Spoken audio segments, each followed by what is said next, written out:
লাইফলাইনে আপনাদের সকলকে স্বাগত। আজকে আমরা সিম্পল শেষ 10-এর আরও একটা পার্ট নিয়ে চলে এসেছি। আজকে আমরা পড়ব stress and strain in bird varying section. Varying সেকশনের মধ্যে তিনটে ভাগ আছে। এক নম্বর হচ্ছে birds of difference section, birds of uniformly trapping section, birds of composite section. আজকে আমরা পড়ব বার্ডস অফ ডিফারেন্স সেকশন।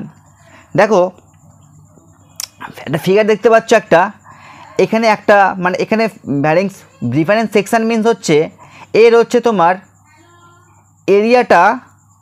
এরিয়াটা ডিফারেন্স থাকবে এবং এখানে লোড এবং সেম মেটেরিয়ালস আছে বলে তার ইয়ং মডিউলাসটা সেম থাকবে।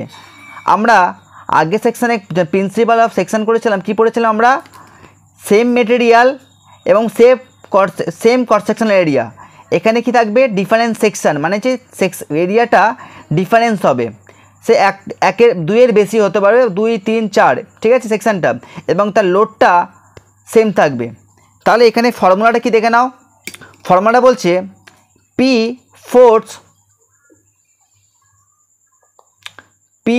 Force acting on the body আর E is equal to modulus of elasticity for the body. এবার মানে যে পিটা হচ্ছে তোমার ফোর্সটা ডিনোট করছে, দুটোই কি হচ্ছে?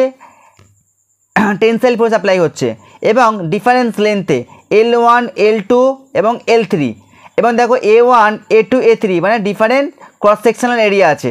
এবার এখানে ফর্মুলা কি? Del L is equal to formula দেখো P/E L1/A1, L2/A2, L3/A3, ঠিক আছে, এবং ফোর্স এবং তার ইয়ং মডুলাসটা এখানে কি বলছে? সেম থাকছে।